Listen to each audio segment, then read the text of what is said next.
بینەرانی بەڕێز ئەو کاتتان باش. جەژنی نەورۆز لە هەموو لایەکتان پیرۆز بێت و هیوادارین ساڵێکی پڕ لە ئاشتی و هێمنایەتی بۆ هەموو لایەک بێت.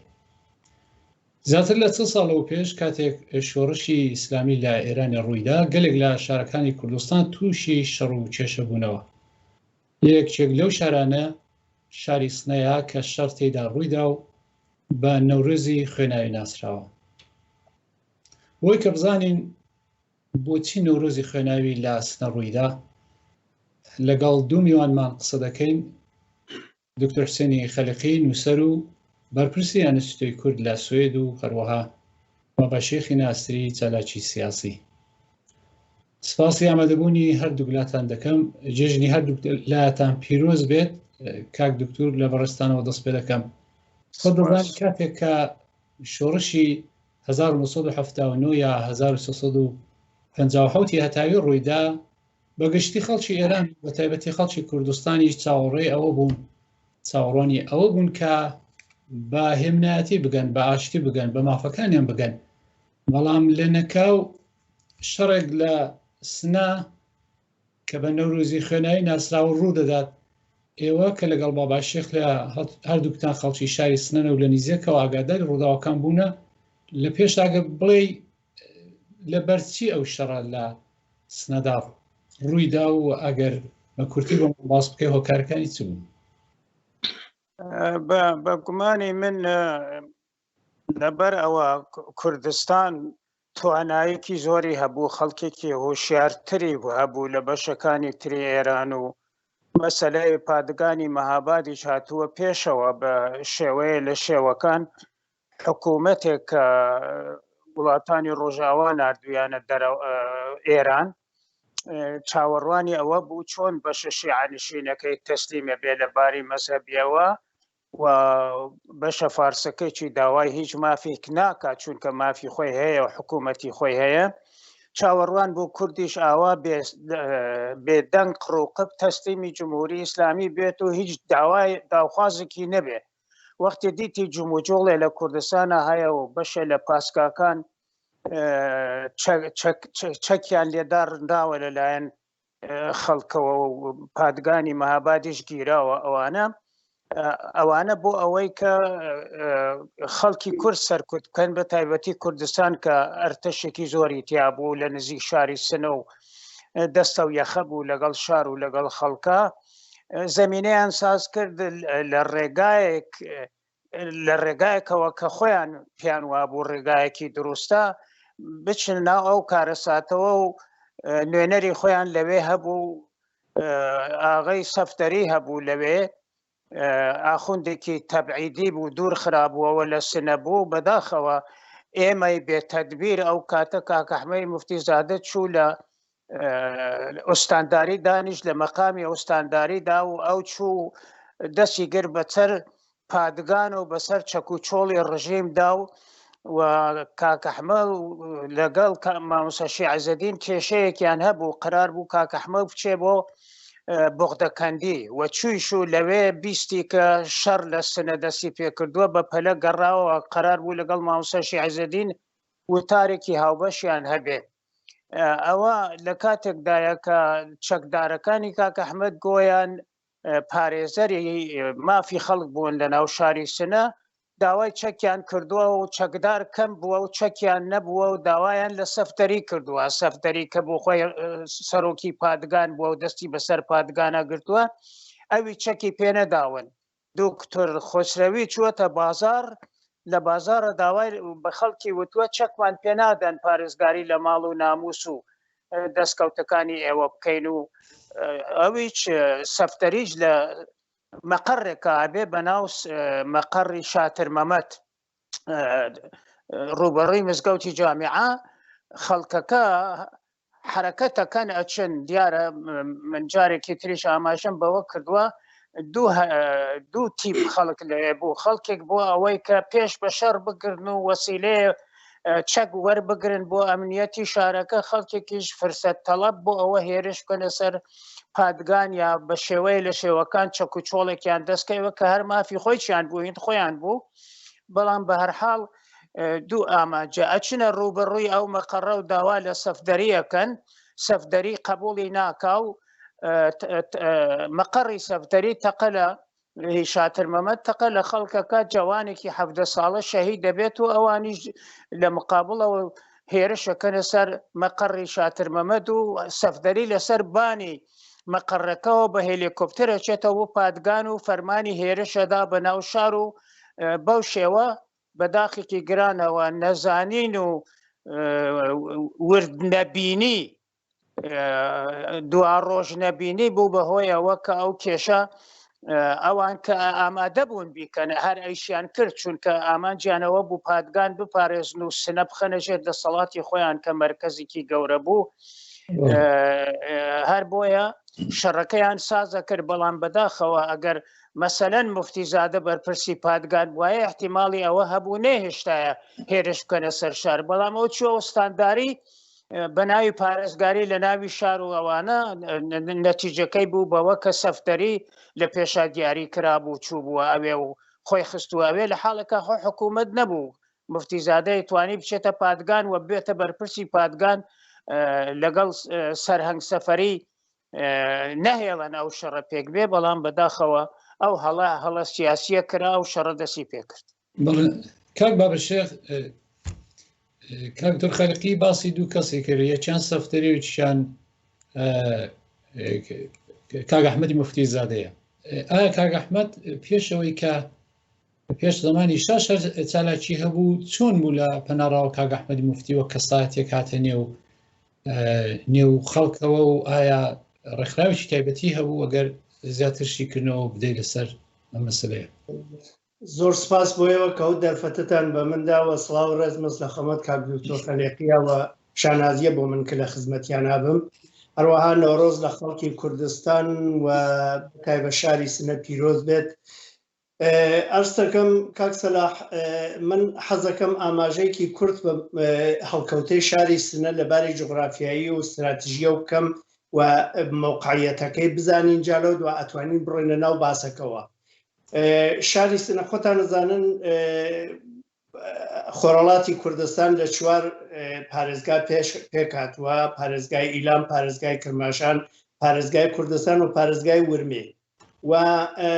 پانتاییەکەی 124,000 کیلومتر و 950 کیلومتری چوارگۆشەیە درێژایی خۆرەڵاتی کوردستان بە شێوەی درێژایی کەوتووە لە هەندێک شوێنە پانتایەکەی 200 کیلومترە لە هەندێک شوێنە پانتایەکەی 750 کیلومترە بەڵام بەعام 1000 کیلومتر درێژاییە و شاری سنە لە خواردترین نقطەی خۆرەڵاتی کوردستان کە ئەبێتە ئیلام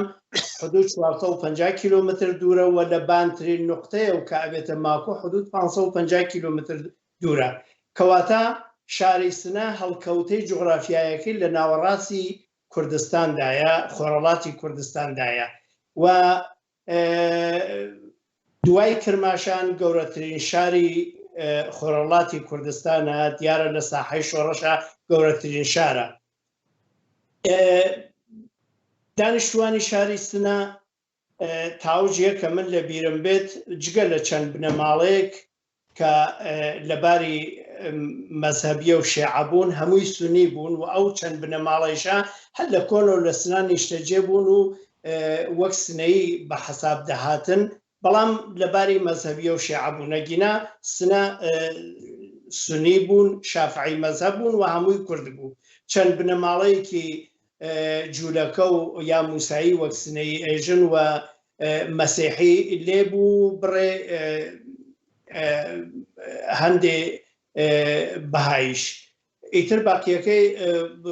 زۆرینەی خەڵکەکەی کورد بوون و سونی بوون و بە حکمی ئەوە کە شارێکی گەورەی سونی نشینە تەبیعەتەن حکوومەتێک کە تازە بەهۆی شۆڕەشەوە هاتگەسە سەرکار دەبوای ئەو ئیمتیازەی بە شارەکانی کوردنشین بدایە کە لە خۆیان حکوومەتیان بێت و کەسانی ناسراوی خۆیان حاکم بن لەوێ و کەسانی ناسراوی خۆیان دەسەڵات بگرنە دەسەو ڕەنگە ئاغای مفتیزایش ئەو هەستیە بوو بێت بەڵام وەک دکتۆر ئاماژێ پێفەرموو بەداخەوە هەلەکەی نەقۆزیەوە فەرمانداری و هەروەها پادگانی مەهابادیش لەو سەردەما خەڵک دەستیان بەسەرا گرت بوو و کۆماری ئیسلامیش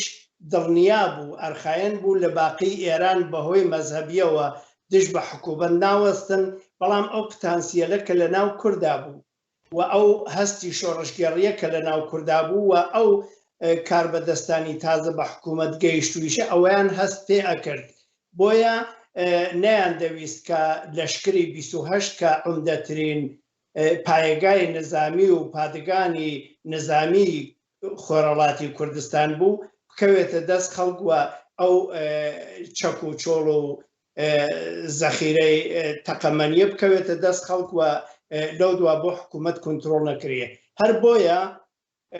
وێڕای ئەوە کە ئاغای مفتیزادە وەک ڕێبەرێکی مەزهەبی لەوێ لەگەڵ حکوومەتان نزیکایەتی بوو وە کومێتەیەکی سونی دانابوو هەروەک کاک دکتۆر ئاماژێ پێفەرموو ئاخوندێتر بەناو سەفتەری و ئاخوندێتریش بەناو شێخ حەسەنی کرمانی شێخ حەسەنی کرمانی لە پادگانە مستەقەر بوو خۆی کردووە نمایەندەی دەوڵەتی موقەت لە پادگانە و سەفتەری خۆی کردووە نمایەندەی وەلی فەقی خومینی لە حسێنیای سنا مستەقەر بوو و کومێتێکیشیاندانا بوو کە کەسێ بەناو شاتر مەمەد فەرماندەییە کە هەروە کاک دکتۆر ئاماژێ پێفەرموو کاک دکتۆر تایبەتمەندی شاری سنا ئەو کات ئەوەی دەویست کە کەسێکی دیکەی با بڵێن ئاینی یا ڕێکخراوێکی ئاینی لە کوردستانێدا بێتە پێش و ببێتە با بڵێن وتوێژ لەگەڵ لایانی کۆماری ئیسلامی بکات زانی خودی مفتیزادە لە دوای ئازادبوونی لە زیندان ئەو باساکە ئەڵێ من گەرەکم بوو وەکو بنکەیەکی سونی لەگەڵ ڕژیمێکە کە ڕژیمی شیعی گەری بوو مافێ بۆ کوردە سونیەکانی ئەم منتەقە وەربگرم هەر بۆیە مەکتەبی قورئان و مەدرسە و ئەوانەمان ساز کرد لە بەرامبەریانە بۆستین کە شتێک مافێک مسەوگەرکەین کە بەداخەوە نەکرا بەڵام مەبەستەکە ئەوە بوو ئەوان ناگەڕان هێزێکی شۆڕشگێڕی لێهاتووی ئازادی خوازی دموکراتی خواز لە ناوچەکە پەیداکەن چونکە ئەو شتانە لە قاموس و فەرهەنگی سیاسی ئەوانە نەبوو ئەوان هەڵگری بیر و بۆچوونێکی دواکەوتووی چرخەکانی ناوەڕاست بوون ئەگەڕان خاڵێکی مەزهەبی لە کوردستانە پیاکەن ئەو خاڵە مەزهەبیە ئەو بەشە لە کوردستان بەشە سونی نشینەکەی لە دەست مامۆستا شیعزەدین و کاکەحمەی مفتیزادا بوو ئەوانیش کێشەیان هەبوو وەکو ناوچەی با بڵێن مکریان و ناوچەی ئاردەڵان خەڵکێکی زەحمەتێک کێشا وەکو ئاماژەم پێکرد کە بەڵکو بینی مفتیزادە و مامۆستا شیعزەدین نەوعێک هاواهەنگی بکرێ یەک خیتابیان هەبێت یەک چت داوا بکەن پشتیوانی لە یەکەن بۆ بتوانن هێزێک بن مەوجودیەتیان هەبێت کە حکوومەت ناچار بکەن بە وتوێژ و مافی بۆ خەڵکەکە و بۆ حتا مافی نەتەوەیش وەربگرن بەڵام بەداخەوە ئەوان نەیانتوانی تەوافقکەن هەر بۆیە دەبینین کە حکوومەت زیاتر تەکیەی بە کاکەحمەی مفتیزادە بوو نە بە مامۆستا شیعزەدین چون مامۆستا شیعزەدین نەوعەیەک با بڵێن پێشکەوتن خوازانەتر دیار جیا لە مەزهەبەکەی لە چوارچێوەی مەزهەبی و ئاینی ئیسلام لەگەڵ ڕێکخراوە سیاسیەکانی تر و لەگەڵ بیر و بۆچوونی جیاوازە نەوعی ئاشتی خوازانە بەرخوردیە کرد هیوایەکی زۆریان بە مامۆستا شیعزەدین نەبوو بەڵام هیوایان بە کاکەحمەی مفتیزادە هەبوو و کاکەحمەی مفتیزادەش لەو پەیوەندیەدا بەداخەوە نەیتوانی پەیوەندیەکی دروست لەگەڵ با بڵێن شۆڕشگێڕانی ناوچەکە بەرقەرار بکەوە پێکەوە ئەوانیش هاریکاری ئەو بن بۆ وەرگرتنی چ لایەنی مەزهەبی و چ لایەنی نەتەوایەتی پێکەوە هاریکاری بکەن ئەو حکوومەت وعد و وعیدێکی پێدا بوو وعد و وعیدەکەیشی بە هەڵە دەرچوو عاقبەتەکەش دیتمان کە خستیانە زیندان و ژێر ئەشکەنجە و هەر بەو سەبەبەیچە گیانی خۆی لە دەستدا بەداخەوە هەڵەیەکی زۆر گەورەی کرد و ئەگەر ئەو لەگەڵ هێزە سیاسیەکانی کوردستان ئەو بەشە لە کوردستان هاریکاری بکردایە ڕەنگە باسەکە بەرەولایەکی تر بچوایە ڕەنگە بارودۆخەکە جۆرێکی تر بکرایە. کاک بابەشێخ ڕێکخراوەکانی سیاسی کوردستان ئەو کات لە شاری سنەدا حزوریان هەبوو؟ کاکسەلا ڕێکخراوە سیاسی کوردستان ئەو کاتە لە سنا بریتی بوون لە جەمعیەتی دفاع ئازادی و ئینقلاب کە کۆمەڵێ گەنج و ئینسانی خۆشناوی لە خۆی کۆ کردبووە وەک ڕەحمەتی شەیستە کەمانگەر وەک جەماڵی نەبەوی وەک سێ ئەیوبی نەبەوی ئەرزکەم یوسفی ئەردەڵان کۆمەڵێک بوون شعیبی زەکەریایی و جگە لە جەمعیەتی دفاع ئازادی و ئینقلاب حەزبی دموکراتیش دەفتەری نوێنەرایەتی بوو لە خیابانی فەرەحی سنا بەڵام وەک دەفتەری نوێنەرایەتی و بێجگە لەمانە سازمانی چریکای فەدایی خەڵقیش موجود بوون. ئەم هێزگەلە بوون بە ئیزافەی ئەو دوو کومێتەی ئینقلابە کە یەکێکیان کومێتەی شیعە بوو و یەکێکیان کومێتەی سونی. ئیتر بەڵام ڕێکخراوە سیاسیەکان تەبیعەتەن لەو وەختا هێشتام حرەکەتی پێشمەرگایەتی دەستی پێ نەکرد بوو و بە شێوەی چەکدار نەبوون بە شێوەی ڕێکخراوی سیاسی حزوریان بوو کە ئەوەی تر وەزیەتەکەی ئاوا بوو. کاک دولخەلیقی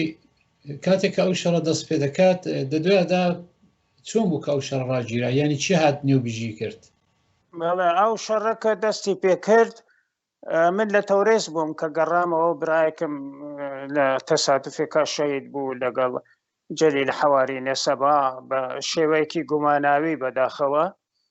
لە بێستون من ئەگەڕامەوە بۆ کوردستان لە بۆکان تووشی مامۆستا شیعزەدین و مهندس خەرازی بووم ئەچوون بۆ سنە کە بەڵکو بتوانن ئەو شەڕە ئارام بکەن لە لایەکی دیکەی چەواب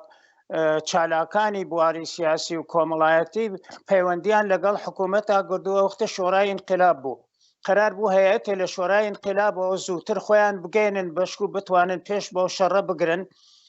چونکە پادگان شەڕێکی زۆر زاڵمانەی سەپاندوو بەسەر خەڵکە بە قسەی خۆیان و بە ئاعترافی خۆیان و بە ئەعلامیەی خۆیان لە سەعاتێکە 750 خۆمپارەیان کوێرکوێرانە لە ناو شارەدا و خەڵکێکی زۆر کوژران و بریندار و ماڵێکی زۆر وێران بوو هەر بۆیە کەوتونە چالاکی خەڵکەکە بەڵکو بە شێوەیەک ئەو شەڕە ڕابگرن خۆب شەڕەکە لایەنەکەی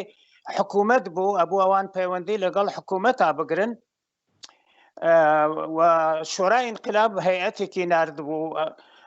بۆ ئەوەی کە شەڕەکە بەردەوام بێت و ترس و ڕوعبێکی زیاتر بخەنە دڵ خەڵکەوە بەداخەوە شۆرای ئینقلاب لە هەوانێروزی کرماشانە ڕۆژێ درەنگتر هات ئێوارەکەی کە هاتوو لەگەڵ کاکەحمەی مفتیزادە و جەماعەتەکەی پەیوەندی گرت و بەڵام ئێمە شەوەکەی کە گەیشتینە بەرەو قەرار بوو بەیانی لەگەڵ شۆرای ئینقلاب پەیوەندی بگرین کۆبوونەوەیەکمان لە ماڵ داداشپورا گرت مەرحوم سارمەدین سادق وەزیریمان کردە وتۆبێژی گەلی کورد و داوخوازەکانمان ئەوە کرد ڕێک و پێک کرد کە چی داوا بکات و داوا چی بکات و وتەبێژێکی تایبەتیمان هەبێ بۆەوە هەر کەسێ بۆ خۆی قسەی خۆی نەکەوە هەر کەسێ داوخوازی جیاوازی نەبێت و ئەوە کاکەحمەی مفتیزادەش لەوێ هەبوو کاسدیقی کەمانگەر هەبوو دکتر شاکری هەبوو سارمەدین سادق وەزیری مامۆستا شیعزەدین من لەوێ بووین کاکسەلاحی موحتەدی لەوێ بوو بە هەر حاڵ شتێکمان نووسی و ئەو برادەرەمان کردە وتەبێژ کاک سارمەدین سادق وەزیری کاکەحمە ئیمزای نەکرد چونکە شەو پەیوەندی لەگەڵیان ئاگرتبوو ئەو خلێنە و بلێنەی خۆیانیان ئەوە کردو کە هەڵسا چوو بە ئاعتێرازەوە ئیمزای نەکرد من و سەلاح چوین یەخەمان گرت ناچارمان کرد دیارە لە ڕووی دۆستیەوە نە لە ڕووی ناچاری زۆرەوە ئیمزامان پێ کرد کە ئەویش قبوڵی بکات و وتەبێژەکە کاک سارمەدین بێت و پەیوەندیەکەمان ئێمە گشتمان ملاقاتمان لەگەڵ هەیئەتەکە کرد تەنها ئەو قسە بکە ئیتر کەس قسە نەکا بەڵام بەیانی کە ئێمە کۆبووینەوە لە خانەی ژنانە و سەدری حاشێ جەوادی وەزیری کشوەر لەوێ بوو قەرەنی فەرماندەی هێزی گشتی چەکدارەکانی ڕژیم تیارەی نردووە سەر سنە دیواری سەوتی شکان بوو و هەر مرەتەب تیارەکە هاتوچوویە کرد و ئێمەش پێمان وتمان بابا ئێمە مەترسێنێ ئێمە داخوازمان هەیە گەرەکمانە وت و وێشکەین لەو لاوە خۆمپارە باران و لەو لاوە تیارە و لەو لاوە هەیەت هاتووە تێرە و کاک ئەحمەد لەوێ نەبوو دووسێ ئوستادی دانشگا لەگەڵیان هاتوو مەرحوم یەحیاخان سادق وەزیریە وەختە وەزیری کرابوو بە وەزیری دادگستەری برای کاک سەرمەدین سادق وەزیری ئەوانە هاتبوون ئوستادی دانشگا خەڵکی سنە بوون ناریانە بە منیان وتیان هەیەتەکە لە سلف سرویسی دانشکدەی تربیەتدەبیری سنە لە خیابان تاجا خەریکن قساکەن بۆ ناچن وتوێژیان لەگەڵکەن منی چووم ئاغای دکتۆر بەهشتی خەریک و قسەیە کرد و کاک ئەحمەد موفتیزادەش لە پەنای تاڵەغانیە دانیشت و سرتیان نەکرد بۆ خۆیان قسەیان نەکرد ئەویش بۆ جەماعەتێ لەوێ قسەی کرد و منی سڵاوێکم کرد وتم ئاغای دکتۆر بەهشتی هەیەت نەمایەندەگی گەلی کوردیانەوێت تۆ ببیننەوە چاوەڕوانن بۆچی نایان بینی تو قسە بۆ کێکەیت و سڵاوێکم لە تاڵەغانی کرد و بە کوردی بە کاک ئەحمەد وتم باشە تۆ قەرار نەبوو لەگەڵ ئێمە بی تا بەیەکەوە دانیشین قسەکەین و بە تووڕێیەوە هەندێک قسەم پێوت و